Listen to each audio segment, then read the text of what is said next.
After studying this chapter, you will be able to work with different types of compressors. You'll be able to explain the operation of reciprocating compressors. You will understand how the valve plate operates. You can describe the operation of unloaders. You can add or remove oil from a compressor. You'll be able to recognize the importance of proper lubrication.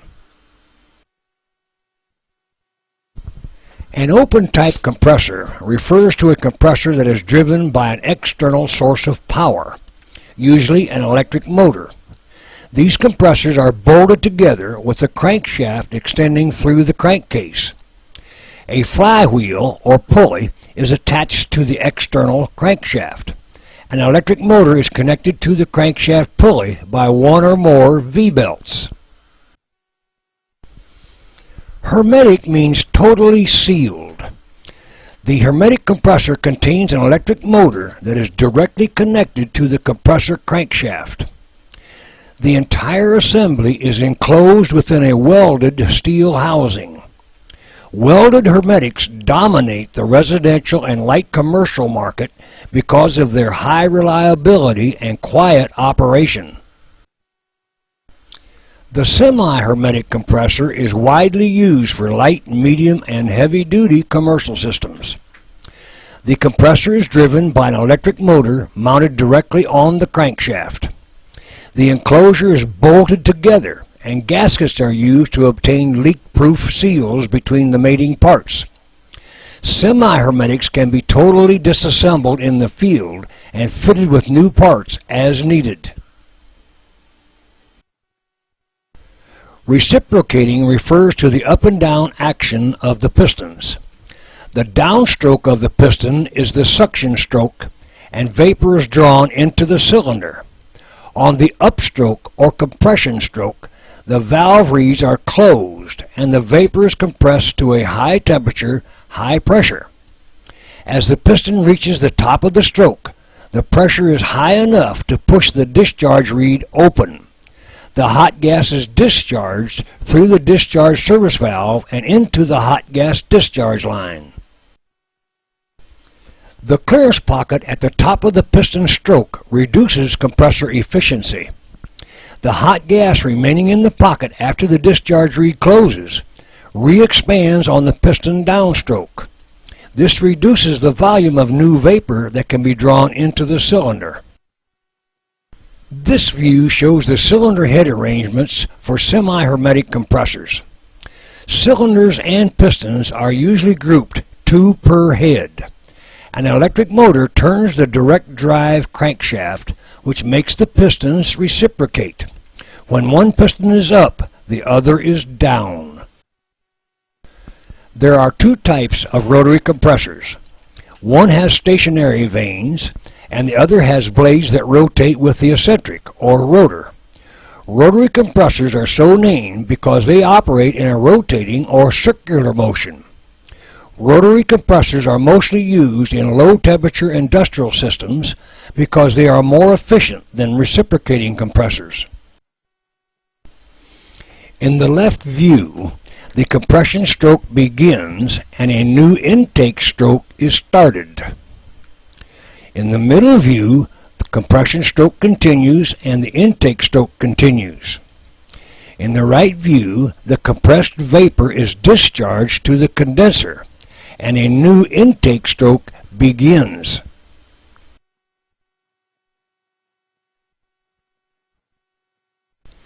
The rotor is mounted off-center on the shaft, so that as it rotates, refrigerant in the space between the vanes is compressed into a smaller and smaller volume before being discharged. With the rotor and shaft removed, note that the intake ports are much larger than the discharge ports. The scroll compressor has 2 spiral-shaped scrolls that fit together, forming crescent-shaped gas pockets. One scroll remains stationary while the other orbits. As the gas is forced toward the center of the scroll, the pocket becomes smaller, increasing gas pressure. At the center of the scroll, the high-pressure gas is discharged from the port. Several pockets of gas are compressed at the same time. Scroll compressors dominate the heat pump market. Screw-type compressors use a pair of matched augers to compress gas. The vapor enters one end of the paired augers and is compressed as it travels to the other end where it is discharged. Screw-type compressors are primarily used for large chilled water systems. Refrigerant gas enters at the center of the spinning spiral and is forced outward by the impeller vanes. The impeller rotates about 25,000 revolutions per minute and slings the vapor into a collection space called a volute. The centrifugal force exerted on the gas compresses it against the walls of the volute. Compressors are often located outside and become cold in winter weather. During the off cycle, the vapor inside the compressor may condense into a liquid. This liquid refrigerant destroys the compressor at the next startup. Crankcase heaters serve to keep the crankcase oil warm and thus prevent condensation inside the compressor during the off cycle. The crankcase heater is not needed during the run cycle or when ambient temperatures are above 50 degrees Fahrenheit. Unloaders are used to reduce compressor capacity during low load conditions. The suction intake to one or more cylinders is blocked off, or the suction valve reed is restrained. Either method permits up and down movement of the piston, but it does not perform any pumping action. When the suction pressure rises above the set point, the unloader solenoid coil is de-energized. Discharge pressure moves the unloader piston to normal position. Suction gas is drawn into the cylinders and the compressor is fully loaded. When the suction pressure drops to the set point, the unloader solenoid coil is energized. Discharge pressure is removed and the spring pushes the unloader piston to the left. Entry to the cylinder is blocked and no compression takes place. The open system method of adding oil is used when the system is off and the compressor is isolated or valved off. Oil is added through the crankcase fill plug. This is not recommended because the system is not running and stabilized, therefore the oil sight glass cannot be used. Oil can be added while the system is running by using an oil hand pump connected to the system as shown.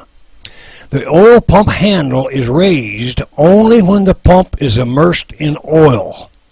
On the downstroke, the oil pump easily overcomes the suction pressure and oil travels up the yellow hose to the manifold, down the blue hose and into the suction service valve. Stop pumping when the oil sight glass indicates half full. Using the compressor sucking action to add oil to the compressor is not recommended.